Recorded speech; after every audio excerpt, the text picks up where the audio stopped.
Sun தொலைக்காட்சி நேயர்கள் அனைவருக்கும் இனிய காலை வணக்கங்கள். எல்லோரும் நன்றாக இருப்பீர்கள். இன்று 22/6/2025 ஞாயிற்றுக்கிழமை, ஆனி மாதம் 8ஆம் நாள். துவாதசி திதி இன்று நள்ளிரவு 1:22 வரை. பரணி நட்சத்திரம் இன்று மாலை 5:38 வரை. இந்த நாளின் ஒரு சிறப்பு அம்சமாக மிருகசீரிடம், சித்திரை, அவிட்டம் ஆகிய செவ்வாயின் 3 நட்சத்திரங்களில் பிறந்தவர்கள் எல்லோருக்குமே தாராபலமுள்ள மிகச்சிறந்த நல்ல நாளாக இந்த நாள் அமைந்திருக்கிறது. மேற்கண்ட 3 நட்சத்திரங்களில் பிறந்தவர்கள் தங்களுடைய வேலை, தொழில், வியாபாரம், விவசாயம் மற்றும் சொந்த வாழ்க்கை அமைப்புகளில் ஏதேனும் ரிஸ்க் எடுத்து செய்யக்கூடிய முடிவினை செயல்படுத்தி அதன் மூலமான வெற்றிகள், லாபங்கள், பணவரவினை அடையக்கூடிய அருமையான நல்ல நாளாக அமைந்திருக்கிறது இன்று.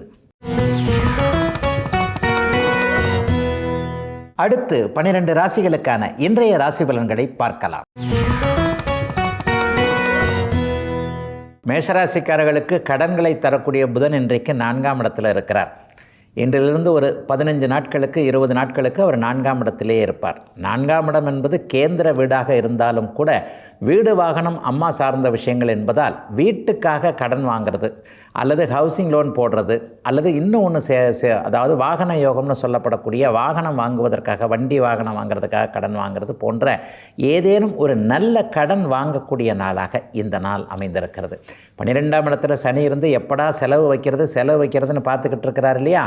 அப்போ செலவு வரக்கூடிய ஒரு காலகட்டங்களில் தேவையான செலவாக நாமளே மாற்றிக்கொள்வது ஒரு புத்திசாலித்தனம் என்கின்ற அமைப்பின் அடிப்படையில் இன்னும் ஒரு 15-20 நாட்களுக்குள் ஏதேனும் ஒரு சூழ்நிலையில் நற்செலவுகள் வரக்கூடிய நாளாக இந்த நாள் அமைந்திருக்கிறது. அம்மா வழி தாய்மாமனுடைய உறவுகள் இப்போது கொஞ்சம் சிறப்பாகவே இருக்கும். கடந்த காலத்தில் அப்படியே ஒரு மாதிரி தாய்மாமா என்னத்தை அப்படி செஞ்சார், இப்படி செஞ்சார், அம்மாவுக்கும் அவர் சரியாக செய்யலை, நமக்கும் அவர் நல்லா செய்யலை என்கின்ற மாதிரியாக தாய்மாமன் மீது குறைகளை கண்டிருக்கக்கூடிய மேஷராசிக்காரர்கள் அனைவருக்குமே தாய்மாமன் உறவுகளில் ஒரு மாற்றங்கள் ஏற்படக்கூடிய தன்மை, அவர் மூலமாக ஏதேனும் ஒரு வழிகாட்டுதல்கள், நன்மைகள் போன்ற அமைப்புகள் உருவாகக்கூடிய ஒரு சிறப்பு நல்ல நாளாக அமைஞ்சிருக்குங்க. அத்தனை மேஷராசிக்காரர்களுக்கும் இன்னைக்கு பெண்களுக்கு கூட கூடுதல் நன்மைகள் ஏற்படக்கூடிய அருமையான நல்ல நாளுங்க இன்றைக்கு. ரிஷபராசிக்காரர்களுக்கு தன பஞ்சமாதிபதியான புதன் இன்றைக்கு 3ஆம் இடத்துல வலிமையான ஒரு அமைப்பில் இருக்கிறார். 3ஆம் இடத்துல அவர் சர வீட்டில் இருக்கின்ற காரணத்தினால நகரும் பொருட்களின் மூலமாக, ஓடிக்கொண்டிருக்கின்ற பொருட்களின் மூலமாக, வாடகை, ஆட்டோ, டாக்ஸி இந்த மாதிரியான அமைப்புகளில் வாடகைக்கு ஓட்டுறவங்க, அதனுடைய இயக்குநர்களாக, ஓட்டுநர்களாக இருக்கக்கூடியவர்கள் அனைவருக்குமே இன்றைக்கு நல்ல தனலாபம், பணவரவுகள் வரக்கூடிய ஒரு சுப நாளாக இந்த நாள் அமைஞ்சிருக்குங்க. முயற்சிகள் எல்லாம் பலிக்கக்கூடிய தன்மைகள் கண்டிப்பாக உண்டு. அறிவின் அமைப்பால் இன்றைக்கு ஒரு நல்ல நிலைமைக்கு ரிஷபராசிக்காரர்கள் வரக்கூடிய தன்மை. கம்ப்யூட்டர், கணக்கு வழக்கு, அக்கௌண்ட் இது பார்க்குறவங்க எல்லாருக்குமே கடந்த காலத்தில் தொழில் ரீதியாக, ஒரு வேலை ரீதியாக இருந்து கொண்டிருந்த ஏமாற்றங்கள் எல்லாம் விலகக்கூடிய அமைப்புகள் என ஓய்வு நாளாக இருந்தாலும் கூட ஓரளவிற்கு வாய்ப்புகள் கிடைக்கக்கூடிய நல்ல நாளாக இந்த நாள் அமையுங்க. எழுதுறதற்கான வாய்ப்புகள் கேட்டுக்கொண்டிருந்தவர்கள், அதாவது நல்ல கவிதை எழுதுவங்க, நல்ல கதை எழுதுவங்க, திரைக்கதை போன்ற அமைப்புகள், இயக்கம் போன்ற அமைப்புகள், கலைத்துறையில் வாய்ப்புகள் கேட்டவர்கள், ஊடகத்துறை என்று சொல்லப்படக்கூடிய பத்திரிகை மற்றும் காட்சி ஊடக அமைப்புகள், சமூக ஊடக அமைப்புகளில் தன்னுடைய திறமையை வெளிக்காட்டுவதற்கான சரியான சந்தர்ப்பத்தை எதிர்பார்த்து காத்து கொண்டிருக்கக்கூடிய ரிஷபராசி ஆண், பெண் இருபாலாருக்குமே இப்போது வாய்ப்புகள் தேடி வரக்கூடிய நாளாக இந்த நாள் அமையுங்க. இவ்வளவு நாளாக அந்த வந்த வாய்ப்புகளை மிஸ் பண்ண நிலைமையெல்லாம் மாறி டக்குன்னு சிக்கனை பிடித்து கொண்டார் என்று சொல்லுவோம் இல்லையா? அது மாதிரி வாய்ப்புகளை நழுவ விடாமல் அப்படியே பிடித்து கொண்டு அதன் மூலம் முன்னேற்றம் அடையக்கூடிய சுபமான நல்ல நாள் ரிஷபத்திற்கு இன்றைக்கு. மிதுன ராசிக்காரர்களுக்கு ராசிநாதன் இன்றைக்கு 2ஆம் இடத்தில் இருக்கிறார். பொதுவாகவே 1 நாளுக்குடையவர் 2ஆம் இடத்துல இருந்தால் பணம் வரக்கூடிய வழிகளை மனசே அடையாளம் தெரியக்கூடிய அமைப்பு. அவர் சொன்னார், இவர் சொன்னார்னு இல்லாமல் நமக்குள்ளேயே ஒரு சிந்தனை ஓடி, ஓய்வு நாளாக இருக்குல்ல, இதை எப்படி பண்ணுறது, அதை எப்படி பண்ணுறதுன்னு காலையில் எந்திரிச்சு ஒரு அரை மணி நேரமாவது யோசனை பண்ணுவோம் இல்லையா? அந்த யோசனையில் பணம் வருவதற்கான சூழல்கள், அதற்கான வழிகள் அடையாளம் தெரிந்து அவற்றை அப்படியே நீங்கள் உபயோகப்படுத்தி கொள்ளக்கூடிய சுப நாளாகவே இந்த நாள் அமைஞ்சிருக்குங்க. நிறைய பேருக்கு பார்த்திங்கன்னா இளைஞர்களுக்கு தொழில் முன்னேற்றம், இளைஞர்களுக்கு தொழில் தொழில் அமைப்புகள் அல்லது வியாபார அமைப்புகள் வழிகாட்டக்கூடிய அடையாளம் தெரியக்கூடிய சில நிலைகள்.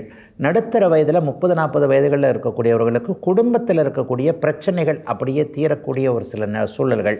மனைவியுடைய அப்பா என்று சொல்லப்படக்கூடிய மாமனாரிடம் கருத்து வேற்றுமை அமைந்தவர்கள். உண்மையிலேயே மனைவிக்கும் அதாவது அப்பாவுக்கும் வீட்டுக்காரருக்கும் கொஞ்சம் கஷ்ட நஷ்டம் வந்துருச்சுனாலே பெண்களுடைய பாடு திண்டாட்டம் இல்லையா? இந்த பக்கம் கணவனை பார்க்குறதா, இந்த பக்கம் அப்பாவை பார்க்குறதா என்கின்ற இருதலை கொல்லி எறும்பாக இருக்கக்கூடிய அமைப்புகள் வந்துவிடும் இல்லையா? இந்த மாதிரியான சூழ்நிலைகளில் மாட்டிக்கொண்டிருக்கக்கூடிய ஆண் பெண் இருபாலாருக்குமே கொஞ்சம் தீர்வுகள் வரக்கூடிய அமைப்பு. ஒருவருக்கொருவர் சுமூகமாக ஒருவரை ஒருவர் புரிந்து கொள்ளக்கூடிய சூழல் என பெரும்பாலான அத்தனை மிதுன ராசிக்காரர்களுக்கும் நிம்மதியான ஓய்வு நாளாகவே இந்த நாள் கண்டிப்பாக இருக்குங்க. அடுத்த வாரம் முழுக்க வேலை, தொழில், வியாபாரம், விவசாயம் போன்ற பணம் வரக்கூடிய சூழல்களில் நல்லவைகள் மட்டுமே நடக்கக்கூடிய யோக நாளுங்க இன்னைக்கு. கடகராசிக்காரர்களுக்கு 3-12 அதிபதியான சாதகமற்ற தன்மைகளை கொடுக்கக்கூடிய புதன் இன்றைக்கு ராசியிலே இருக்கிறார். புதன் ராசியில் இருந்தால் அறிவார்ந்த எண்ணங்கள் வரும் அப்படிங்கிறது தான் உண்மை. எந்த இடத்துலையும் நம்ம தப்பு பண்ண மாட்டோம். நம்முடைய சொந்த புத்தியே சரியாக வேலை செய்யக்கூடிய அமைப்புகள், மற்றவர்கள் நம்மளை தவறாக வழி நடத்திடாமல். பொதுவாகவே கடகராசிக்காரர்கள் இலகன மனம் கொண்டவர்களாக இருப்பீங்க. அதுலேயும் குறிப்பாக தன்னை விட மற்றவன் நல்லா இருக்கணும்னு நினைக்கக்கூடிய பொது நலம் கொண்டவர்கள், பொது ஆசை கொண்டவர்கள், அரசியல் சார்ந்து பிழைக்கக்கூடியவர்கள், மக்களுக்கு சேவை நன்மைகளை செய்யக்கூடியவர்கள் பெரும்பாலாக பார்த்திங்கன்னா இந்த கடகராசியில் பிறந்திருப்பாங்க. இந்த கடகராசிக்காரர்களுக்கு கடந்த காலத்தில் ஏற்பட்ட சோதனைகளில் பாதி மற்றவர்களை நம்பியதால் இல்லையா? இப்போது உங்களுடைய சுய அறிவினாலேயே அதை அப்படியே கொஞ்சம் கொஞ்சமாக அப்படியே தீர்க்கக்கூடிய ஒரு சுப நாளாக, நல்லவைகள் நடக்க ஆரம்பித்து விட்ட யோக நாளாக இந்த நாள் அமைஞ்சிருக்குங்க. ஆயில்ய நட்சத்திரக்காரர்களுக்கு இன்னும் கொஞ்சம் பிரச்சனைகள் மீதம் இருக்கின்றன என்பதுதான் உண்மை. அது கூட இன்றிலிருந்து அப்படியே தீர்ந்து விடக்கூடிய தன்மை. நாளையிலிருந்து புதிதாய் பிறந்தது போல ஒரு உற்சாகம், ஒரு நல்ல தோற்றம். அதன் மூலமாக இப்போது இருக்கக்கூடிய சிக்கல்கள், வீடு, வாகனம், வேலை, தொழில் போன்ற அமைப்புகளில் இப்போது இருக்கக்கூடிய தீர்க்க முடியாத பிரச்சனைகளை நீங்களே முன்னின்று பிறரை நம்பாமல் தீர்க்கக்கூடிய ஓய்வு நாளாக அமைஞ்சிருக்குங்க இன்றைக்கு. சிம்மராசிக்காரர்களுக்கு தன லாபாதிபதியான 2-11 புதன் இப்போது 12ஆம் இடத்துல உட்கார்ந்திருக்கிறார். 12ஆம் இடத்துல சடராசியில் இருக்கக்கூடிய புதன் என்ன பண்ணுவார் அப்படின்னு சொன்னால் பயணங்களின் மூலமான செலவுகளை கொடுப்பார். வெளிநாடு, வெளிமாநிலம் போன்ற விஷயங்களில் இதுவரைக்கும் நடக்காத ஒரு அனுமதிகள் கிடைக்காத அமைப்புகள் அல்லது அதற்கான ஏற்பாடுகளை செஞ்சாலும் சரியாக எதுவும் நடக்கலையேன்னு இருக்கிற அத்தனை சிம்மராசிக்காரர்களுக்கும் பயணங்களின் மூலமாகவோ, வெளிநாடு, வெளிமாநிலம் போன்ற தூர இடங்களின் மூலமாகவோ நன்மைகள் நடக்கக்கூடிய அமைப்புகள் இப்போது உண்டு. வடக்கு திசையிலிருந்து லாபங்கள் வரக்கூடிய தன்மை, வடக்கில் இருக்கக்கூடிய நண்பர்கள் உதவக்கூடிய சூழ்நிலை என அத்தனை சிம்மராசிக்காரர்களுக்கும் ஏதேனும் ஒரு விதத்தில் செலவுகள் இருந்தாலும் கூட, பயணங்கள் இருந்தாலும் கூட, இந்த பயணங்கள் ஒரு 15 நாட்களுக்கு நீடிக்கும். 15 நாட்களுக்குள்ள ஒரு நீண்ட நெடுந்தூர பயணம் அதன் மூலமான நன்மைகள், மாற்றங்கள் ஏற்படக்கூடிய சுப நாளாக இந்த நாள் கண்டிப்பாக அமைஞ்சிருக்குங்க. புரோக்கரேஜ்னு சொல்லப்படக்கூடிய நேர்மையான தரகு போன்ற அமைப்புகளோடு தொடர்பு கொண்டவர்கள். நான் ரியல் எஸ்டேட் பண்ணுறது இல்லைங்க, ஆனால் ஒருத்தர் ரியல் எஸ்டேட் பண்ணுறாரு, நான் அந்த ஃப்ளாட்டுங்களை விற்று கொடுக்குறேன் என்கின்ற மாதிரியாக நேர்மையான தரகு அமைப்புகள் மற்றும் ஏஜென்ட்டு போன்ற விஷயங்களை செய்யக்கூடியவர்கள், ஒரு ஷேர் மார்க்கெட்டு கன்சல்டன்சி, இந்த மாதிரியான ஒரு நேர்மையான அமைப்புகளில் தன்னை ஈடுபடுத்தி கொண்டிருக்கக்கூடிய அத்தனை சிம்மராசிக்காரர்களுக்கும் இந்த வாரத்திலிருந்து நற்பெயர், பணம் போன்றவைகள் கிடைக்கக்கூடிய ஒரு சுபமான நல்ல நாளாக அமைஞ்சிருக்குங்க இன்றைக்கு.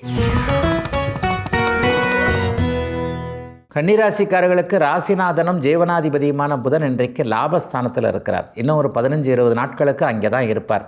தொழில் லாபம் கிடைக்கக்கூடிய அருமையான யோக நாளாக இந்த நாள் அமைஞ்சிருக்கு. மனசில் நினச்சதெல்லாம் சக்ஸஸுங்க. அவரவருடைய வயதிற்கேற்றார் போல் என்னென்ன கையில் கிடைக்கணும்னு நினைக்கிறீங்களோ, எதில் நம்ம முயற்சி பண்ணியும் முடியாமல் போச்சு, இந்த இடத்துல இவரை ஜெயிக்கணும், இந்த இடத்துல இதை ஜெயிக்கணும், குறிப்பாக சொல்ல போனோம்னா கட்டுப்பாடு உள்ள, மனக்கட்டுப்பாடு உள்ள நாளாக இந்த நாள் இருக்கும். ஓய்வு நாளாக இருந்தாலும் கூட கடந்த 1 வருஷமாக 6 மாதமாக என்ன தப்பு பண்ணோம், எதை நம்மளால் விட முடியல, எதனால் நம்மளுடைய நிலைமைகள் இப்படி இருக்குது, நம்ம ஏன் இன்னும் முன்னேறலை என்கிற மாதிரியான ஆக்கப்பூர்வமான சிந்தனைகள் மனதிற்குள் அதன் மூலமான சில கட்டுப்பாடுகள், சில உண்மைகள்லாம் தெரிய இதை இப்படி செஞ்சால் இது இப்படி நல்லா இருக்குன்ற மாதிரியான உண்மையான எண்ணங்கள் மனதில் வரக்கூடிய, அதை அப்படியே கடைப்பிடிக்கக்கூடிய ஒரு 15-20 நாட்களுக்குள்ள தெளிவுகள் கிடைக்கக்கூடிய சுப நாளாக இந்த நாள் கன்னிராசிக்காரர்கள் எல்லோருக்கும் அமைஞ்சிருக்குங்க. வியாபார பெருமக்களாக இருக்கட்டும், தொழில் முனைவோர்களாக இருக்கட்டும், இது வரைக்குமே எந்த இடத்துல தப்பு பண்ணோம், எந்த வேலைக்காரரை வைக்கணும், வைக்கக்கூடாது, இந்த இடத்துல வியாபாரம் பெரிதாக வருவதற்கான என்ன வழிகள், கடந்த காலத்தில் ஏன் இந்த மாதிரியான பிரச்சனைகள் ஏற்பட்டது என்பது மாதிரியான தெளிவான சிந்தனைகள் மற்றவைகளை வெற்றி கொள்ளக்கூடிய அளவிற்கு வாய்ப்புகள் வரக்கூடிய, எதிலும் நன்மைகள் ஏற்படக்கூடிய சுபமான நல்ல நாளாக, அருமையான மாற்றங்கள் நிறைந்த நாளாக அமைஞ்சிருக்குங்க இன்றைக்கு. துலாம் ராசிக்காரர்களுக்கு 9ஆம் அதிபதி பாக்கியாதிபதியான புதன் இன்றைக்கு 10ஆம் இடத்தில் இருக்கிறார். தர்மகர்மாதிபதி யோகம்னு இதை நாங்கள் சொல்லுவோம். ஒரு 15-20 நாளைக்கு அங்கே தான் இருப்பார். உண்மையிலேயே 9ஆம் அதிபதி 10ஆம் இடத்தில் இருக்கும்போது தொழில் முன்னேற்றம் நல்லாயிருக்கும், வேலை முன்னேற்றம் நல்லாயிருக்கும், அளவுக்கு அதிகமான பணம் வர வேண்டும் அப்படிங்கிறது ஜோதிட சாஸ்திரத்துடைய ஒரு விதி. எங்கெங்க இப்படித்தான் சொல்கிறீங்க, அளவான பணம் கூட வரமாட்டேங்குது, அப்புறம் எங்கெங்க அளவுக்கு அதிகமான பணம் வரணும் என்கின்ற மாதிரியாக ஒரு சலிப்புத்தன்மையோடு இருக்கக்கூடிய துலாம் ராசிக்காரர்களுக்கு கூட கடந்த காலத்தில் இல்லாதவாறு எந்த விதத்திலையும் நெகட்டிவ் எல்லாமே விலகி எங்கெங்கே எந்தெந்த பிரச்சனைகள் இருந்ததோ மனசுக்குள்ளே, நமக்கு வேலை பிரச்சனை, நமக்கு தொழில் பிரச்சனை அல்லது வீட்டு பிரச்சனை, மனுஷன் ஒரு 4 அமைப்புகளுக்குள்ளே மட்டும்தானே மாட்டிக்கிட்டு இருக்கிறான். வேலையோ, தொழிலோ, வீடோ, கல்வியோ, ஆரோக்கியமோ, கடனோ, இது உள்ளதான எல்லா விஷயங்களும் இருக்குது. கடந்த காலத்தில் இந்த மாதிரியான அமைப்புகளில் எங்கெங்கே உங்களுக்கு பணத்தால் சிக்கல் வந்ததோ அந்த பணத்தால் சிக்கல் வந்த வழிகள் எல்லாம் தீரக்கூடிய அமைப்புகள் உருவாகக்கூடிய ஓய்வு நாளாக இந்த நாள் அப்படியே துலாம் ராசிக்காரர்களுக்கு அமைஞ்சிருக்குங்க. சிலருக்கு நீங்களே பணம் சம்பாதிக்கக்கூடிய அளவிற்கு பதவி உயர்வு, சம்பள உயர்வு இன்னும் ஒரு 15-20 நாட்களுக்குள்ளே கிடைக்கக்கூடிய தன்மை, அல்லது ஒரு நிலையில் வேலை நன்றாக இல்லை, விட்டுட்டு தொழில் ஆரம்பிக்கலாமா? நிச்சயமாக தொழில் ஆரம்பிக்கலாம். ஏற்கனவே ஆரம்பித்த தொழில், வியாபாரம் போன்றவைகள் முன்னேற்றமாக நடக்கக்கூடிய சூழல் என தர்மகர்மாதிபதி யோகம் முழுமையாக செயல்படக்கூடிய, எதிலும் சந்தோஷம் இருக்கக்கூடிய, ஒரு ஸ்டாண்டர்டுக்கு வந்துட்டோம் அப்படிங்கிறத மனசு நினைக்கக்கூடிய நல்ல நாளுங்க துலாம் ராசிக்காரர்கள் எல்லோருக்குமே இன்றைக்கு. விருச்சிக ராசிக்காரர்களுக்கு அட்டம லாபாதிபதியான 11க்கும் 8க்கும் உடைய புதன் இன்றைக்கு நல்ல நிலைமையில் 9ஆம் இடத்துல உட்கார்ந்துருக்கிறார். பொதுவாகவே 8ஆம் அதிபதி 9ஆம் இடத்துல இருந்தால் எதிர்பாராத மறைமுகமான தனலாபங்கள் 8ஆம் இடத்துடைய சுபத்தன்மையை பொறுத்து வரும். இப்போ பாருங்கள், உங்களுக்கு 8லேயும் குரு இருக்கிறார். 11ஆம் இடம் மிகுந்த வலிமையான ஒரு அமைப்பில் இருப்பதால் எதை பற்றியும் கவலைப்பட தேவையில்லை. இப்போது இருக்கின்ற பிரச்சனைகள் தீரும் என்கின்ற மனோதைரியம் கிடைக்கக்கூடிய நல்ல நாளாக இந்த நாள் அமைஞ்சிருக்குங்க. தந்தை வழி நன்மைகள் ஏற்படக்கூடிய அமைப்பு, சொந்த ஊர் சார்ந்த விஷயங்களில் ஏதாவது நல்லவைகள் நடக்கக்கூடிய அமைப்பு, புனித தரிசனங்கள் கிடைக்கக்கூடிய நிலைமை, பாக்கியங்கள் அப்படியே எதிர்பாராமல் கிடைக்கக்கூடிய அமைப்பு. அதாவது இதைத்தான் எதிர்பார்த்துருக்கிறோம் அப்படிங்கிறது தெரியாமல் திடீர்னு இன்ப அதிர்ச்சியாக ஏதாவது ஒரு நல்லதுகள் நடக்கும் இல்லையா? அந்த இன்ப அதிர்ச்சி நல்லவைகள் ஒரு 15-20 நாட்களுக்குள் 9ஆம் இடத்து புதனின் தயவால் நடக்க இருக்கக்கூடிய யோக நாளாக இந்த நாள் அமைஞ்சிருக்குங்க. 2-12ஆம் இடங்கள் இப்போது சுபத்துவமாக இருப்பதாலும் சூரியன் குரு சேர்ந்திருக்கின்ற காரணத்தினாலும் அரசாங்கத்திடமிருந்து கேட்டிருந்த அனுமதிகள் கிடைக்கக்கூடிய அமைப்பு. ஷேர் மார்க்கெட்டில் இது வரைக்கும் கொஞ்சம் காசு போச்சுங்க, அப்படி விட்டுட்டேன் இப்படி விட்டுட்டேன், யாரோ ஒருத்தர் ஒன்று சொன்னாருன்னு சொல்லிட்டு டக்குன்னு இந்த மாதிரி ஒரு மாதிரியான முடிவு எடுத்துட்டேன், இந்த மாதிரி ஒரு விஷயத்தில் பணத்தை இழந்தவர்கள், ஷேர் மார்க்கெட்டு மட்டும் இல்லை, வேலைக்காக ஒருத்தர் கொடுத்தேன், அதை கொடுத்தேன், இதை கொடுத்தேன், நம்பி கொடுத்தேன் என்கின்ற மாதிரியான பண இழப்புகளை சந்தித்தவர்களுக்கு ஒரு 20 நாட்களுக்குள் இழந்த பணத்தின் ஓரளவு திரும்பி வரக்கூடிய, அதற்கான ஆரம்பங்கள் இருக்கக்கூடிய நல்ல நாள் இன்றைக்கு. தனுசு ராசிக்காரர்களுக்கு 7-10ஆம் அதிபதியான புதன் இப்போது 8இல் மறைந்திருக்கிறார். ஒரு 15 அல்லது 20 நாட்களுக்கு, ஒரு 3 வார காலத்திற்கு அவர் அங்கேயே இருப்பார். 7க்குடையவர் 8ல் மறைஞ்சாலே கணவன் மனைவி பற்றி ஏதாவது ஒரு கவலைகளோ கருத்து வேற்றுமைகளோ வந்துவிட வேண்டும் என்பது ஒரு விதி.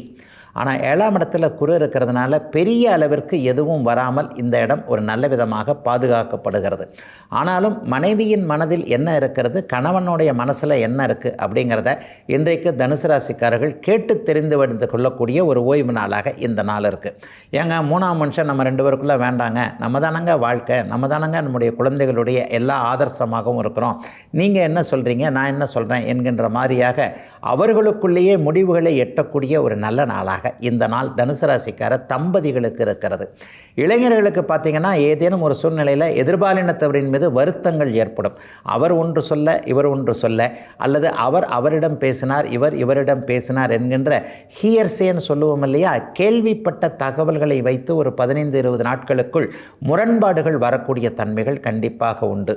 10ஆம் 8ஆம் அதிபதியும் இப்போ 8ஆம் இடத்துல மறைகிறார் இல்லையா, முயற்சிகள் எஃபோர்ட் போட்டு கொஞ்சம் நல்லா செய்ய வேண்டியிருக்கும். வேலையில் கூட பார்த்திங்கன்னா யாராவது தேவையில்லாமல் நம்மளை மட்டம் தட்டுறது, நம்முடைய புத்திசாலித்தனம் என்பது நிரூபிக்கப்பட்ட ஒன்று.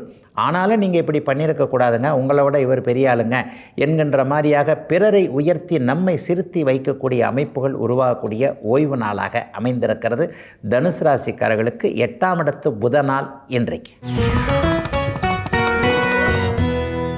மகர ராசிக்காரர்களுக்கு பாக்கியாதிபதியும் 6க்குடையவருமான புதன் இன்றைக்கு 7ஆம் இடத்துல உட்கார்ந்து ராசியை பார்க்கிறார்.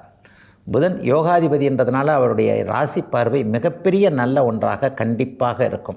அதிலும் குறிப்பாக மாமன் மச்சான் தயவுகளை எதிர்பார்த்து கொண்டிருப்பவர்களுக்கு மிகப்பெரிய நல்லதுகள் மாற்றங்கள் நடக்கக்கூடிய அமைப்புகள் இப்போது உண்டு. மனைவி வழி நன்மைகள், கணவர் வழி நன்மைகள் ஏற்படக்கூடிய நாளாக இந்த நாள் அமையும். அதிலையும் குறிப்பாக மனைவியின் பேரில் வீடு கட்டி கொண்டிருப்பவர்கள், மனைவியின் பேரில் தொழிலை வச்சுருக்கிறவங்களுக்கு கடந்த 2-3 வருஷமாக இருந்து வந்த நெகட்டிவ் விரயம், நஷ்டங்கள், இஷ்டங்கள் எல்லாமே அப்படியே படிப்படியாக விலகி முன்னேற்றத்திற்கான அடையாளங்கள் தெரியக்கூடிய யோக நாளாக இந்த நாள் அமைஞ்சிருக்குங்க. 7ஆம் இடம் கூட்டுத் தொழிலை குறிக்கக்கூடிய ஒன்று. கையில் பணம்லாம் போடலைங்க, ஒரு நெட்டில், ஒரு இணையத்தில், ஒரு சமூக ஊடகத்தில் ஏதேனும் ஒரு சூழ்நிலையில் நானும் இந்த நண்பர்களும் சேர்ந்து இதை செய்யலாம்னு இருக்கிறோம் என்கின்ற முடிவு ஒரு 15-20 நாளுக்குள்ளே சேர்ந்து செய்ய ஆரம்பிப்பீங்க.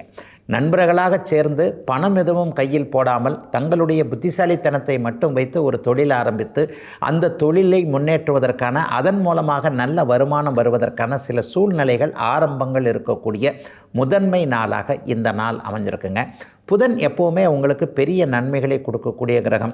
மனைவிக்கு ஒருத்தர் சொத்து எழுதி வைக்க மாட்டேன்றார், அப்பா அம்மா தாத்தா அந்த போன்ற அமைப்புகளில் மனைவிக்கு இந்த சொத்துக்கள் வந்தால் நல்லாயிருக்கும், ஏற்கனவே எழுதி வைக்கப்பட்ட சொத்துக்களை அடைவதற்கு தடை இருக்கிறது என்பது மாதிரியான சூழ்நிலைகளில் இருக்கக்கூடியவர்களுக்கு 15 அல்லது 20 நாட்களுக்குள் தீர்வுகள் கிடைக்கக்கூடிய யோக நாள் இன்று.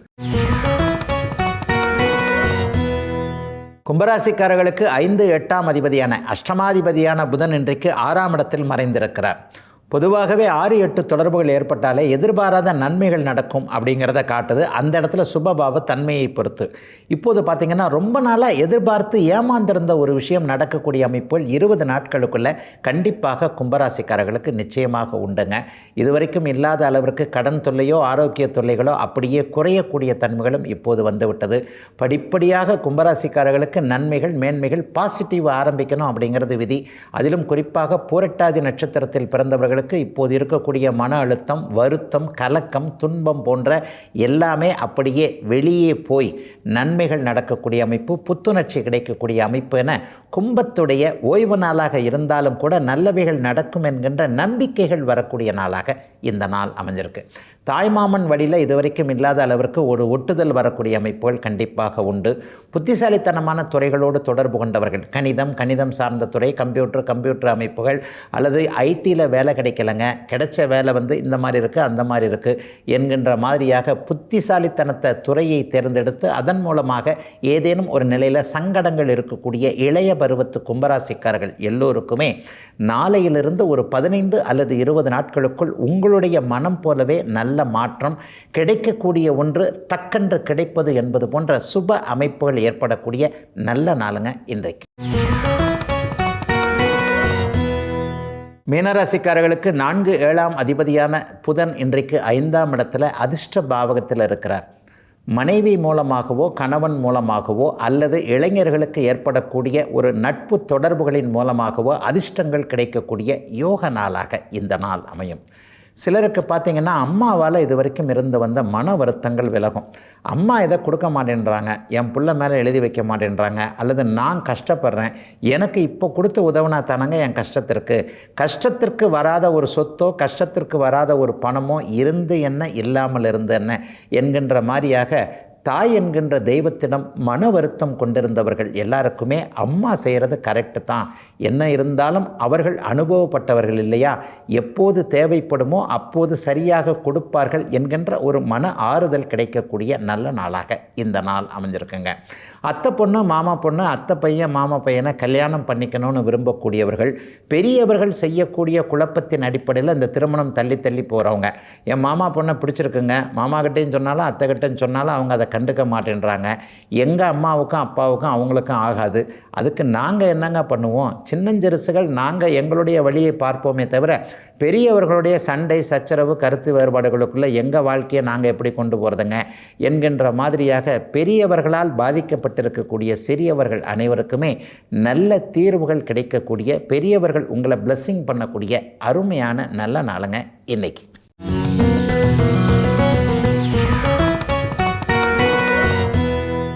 இன்றைக்கி நம்முடைய ஜோதிட சந்தேக விளக்கமாக, சில பேருக்கு 30 வயசானாலும் கல்யாணம் தட்டி தட்டி போய் கொண்டிருக்கின்ற ஒரு சூழலில் கொஞ்சம் பேருக்கு பார்த்திங்கன்னா ரொம்ப சீக்கிரமாகவே, ஒரு பெண்ணிற்கு 18 அல்லது 19 வயது, ஒரு ஆணிற்கு 20, 22, 23லேயே டக்குன்னு சிலருக்கு பார்த்திங்கன்னா கல்யாணம் ஆகிடுது. அவங்க நீண்ட நாள் நன்றாக இருக்கக்கூடிய சூழல், அதாவது ஒருவருக்கு வருந்தி இழுத்து பார்த்தாலும் திருமணமாகாத சூழ்நிலையில் ஒருவருக்கோ டக்கென்று திருமணம் முடிந்து இளம் வயதிலேயே திருமணம் முடிந்து நன்றாக இருக்கிறார்களே, இதை ஜோதிட ரீதியாக எப்படி விளக்குறது அப்படின்னு பார்த்தா, திருமணம் நடந்த உடனே ஒரு ஆணுக்கும் பெண்ணுக்கும் ஒரு தாம்பத்திய அனுபவம் ஏற்படுகிறது அப்படின்னாங்க உண்மை. அதாவது தாம்பத்திய சுகத்தின் மூலமாக சந்தான விருத்தி என்று சொல்லப்படக்கூடிய புத்திர பாக்கியத்தை அடைவதற்காகத்தான் நம்ம கலாச்சாரத்தின் அமைப்பாக ஒரு ஆணையும் பெண்ணையும் பொது வெளியில் இணைச்சி வைக்கிறோம். ஆக எவர் ஒருவருக்கு சீக்கிரமாக தாம்பத்திய சுகத்தை அனுபவிக்கக்கூடிய அமைப்புகள் 2 பேருக்கு, ஒரு ஆணுக்கும் பெண்ணுக்கும் வெகு சீக்கிரமாக இளம் வயதிலேயே 18லிருந்து 22, 23 வயதிற்குள்ளேயே நீடித்த தாம்பத்திய சுகத்தை அனுபவிக்கக்கூடிய வாய்ப்புகள் ஜாதக ஜோதிட ரீதியாக வந்து விடுகிற போது அவர்களை அப்படியே பெரியவர்கள் இணைத்து வைத்து விடுகிறார்கள் அப்படிங்கிறது தான் உண்மை. ஜோதிட ரீதியாக அதை பார்த்தோம்னா சீக்கிரமாக கல்யாணம் ஆகிறவங்களுக்கெல்லாம் பார்த்திங்கன்னா சுக்கரனுடைய தசை நடக்கும், அல்லது சுக்கரனுடைய வீடுகள் அல்லது சுக்கரனோடு இணைந்த கிரகங்களுடைய தசை நடக்கக்கூடிய அமைப்புகள் உண்டு. ஜோதிடம் என்பது ஒரு மாபெரும் சமுத்திரம் மாதிரி, ஏராளமான விதிகள், ஏகப்பட்ட விதிவிலக்குகள், இது 2ஐயும் சேர்த்து கலந்து பார்க்க வேண்டிய அமைப்புகள் தான் ஜோதிட சாஸ்திரம்னு அடிக்கடி இந்த விளக்க பகுதியிலே சொல்கிறேன். அப்போ 7ஆம் வீடு என்பது அந்த உறவை குறிக்கக்கூடிய ஒன்று. 7ஆம் வீடு சுபத்துவமாகி 7ஆம் அதிபதி ஸ்தான பலத்தோடு சுபத்துவம் அடைந்திருக்கின்ற நிலைமைகளில் சுக்கரனுடைய வீடுகளில் இருக்கக்கூடிய கிரகங்கள் அல்லது சுக்கரனோடு இணைந்த சுபர்களோடு நடக்கக்கூடிய தசாபுக்தி அமைப்புகளில் இருவருக்கு, ஒரு ஆணுக்கும் ஒரு பெண்ணிற்கும் இதே போன்ற அமைப்புகள் வரும்போது பெரியவங்க அவங்கள சேர்த்து வச்சிடுறாங்க, அல்லது சின்னவங்களே ஆசைப்படுறாங்க. பொதுவாக நம்ம 18, 20 வயசில் அந்த காதல் என்கின்ற அமைப்புகளை நம்ம பெரும்பாலும் சேர்த்து வைக்கிறதில்லை. இருந்தாலும் விதிவிலக்குகள் கண்டிப்பாக இருக்குது. வாழ்க்கை என்பதே விதிவிலக்குகளும் முரண்பாடுகளும் அடங்கியது தான்றதை அடிக்கடி நம்மளாலே உணர முடியும். பெரியவர்களாக பார்த்து சேர்த்து வைக்கக்கூடிய அமைப்புகளில் பார்த்திங்கன்னா இந்த 2 பேருடைய ஜாதகத்திலே இது சர்வ நிச்சயமாக இருக்கும். சீக்கிரமாக நீடித்த தாம்பத்திய சுகத்தை அனுபவிக்கக்கூடிய அமைப்பிற்கான அந்த ரிஷப துலாம் வீடுகளில் சுபர்கள் இருக்கக்கூடிய அமைப்பு, காலபுருஷனுடைய 7வது வீடு என்று சொல்லப்படக்கூடிய துலாத்தோடு சுக்கிரன் சம்பந்தப்பட்டிருப்பது, சுக்கிரனே பங்கமின்றி இருந்து தசை நடத்துவது. பங்கமின்றினா என்ன? அமாவாசை சந்திரனோடு சேராமல், ராகுவோடு சேராமல், ராகுவோடு சேர்ந்திருந்தாலும் கூட 22 டிகிரி விலகி ராகுவோடைய தசை நடக்கிறது, அல்லது ராகுவோடு சேர்ந்திருந்த சுக்கிரனுடைய தசை அமைப்புகளில். அதாவது பொதுவாக ராகு தன்னுடைய இணைந்த கிரகங்களை பறித்து அவர்களுடைய பலன்களை செய்வார் அப்படின்றதுனால ராகுவோடு சுக்கிரன் இணைஞ்சிருந்து ராகு தசை நடந்தாலும் சீக்கிரம் கல்யாணம் ஆகிடும். ஆக சுக்கிரனுடைய தன்மைகளை பொறுத்தும் லக்னத்திற்கு 7ஆம் அதிபதியுடைய நீடித்த தாம்பத்திய சுகத்தை கொடுக்கக்கூடிய 7, 3, 11, 12 ஆகிய 4 அதிபதிகளுடைய தன்மையை பொறுத்தும் ஒருவருக்கு சீக்கிரமாகவே திருமணம் ஆகிவிடுகிறது என்பது தாங்க உண்மை. இந்த திருமணம் நிலைக்குமா நிலைக்காதா? நிறைய பேர் பார்த்திங்கன்னா சீக்கிரம் கல்யாணம் ஆனாலும் 50 வருஷம் 60 வருஷம் சேர்ந்தே இருக்கக்கூடிய தம்பதிகளாக நிச்சயமாக நம்ம கண் முன்னாடியே பார்க்கக்கூடியவர்கள் இருக்கிறார்கள். ஆக 7ஆம் வீடு 7ஆம் அதிபதி சுக்கிரன் போன்றவர்கள் வலுத்து சுபத்துவமாக அமர்ந்திருந்து அவர்களுடைய தசை சீக்கிரமாக வரும் பொழுது, சுக்கிர தசையோ சுக்கிரனோடு இணைந்த ராகு கேதுக்களுடைய தசையோ வரும் பொழுது ஒருவருக்கு இது மாதிரி வெகு சீக்கிரம் திருமணமாகி அவர் நன்றாக இருப்பார் என்பது தாங்க உண்மை. இதுவரை 12 ராசிகளுக்கான இன்றைய ராசி பலன்களையும் ஜோதிட சந்தேகத்திற்கான விளக்கத்தையும் பார்த்தோம். மீண்டும் அடுத்த நல்ல காலம் பிறக்குது நிகழ்ச்சியில் உங்களை சந்திக்கும் வரை உங்களிடமிருந்து விடைபெற்றுக் கொள்வது உங்கள் ஜோதிடர் ஆதித்ய குருஜி. உடனுக்குடன் செய்திகளை தெரிந்து கொள்ள சன் நியூஸ் பெல் ஐகானை கிளிக் பண்ணுங்க.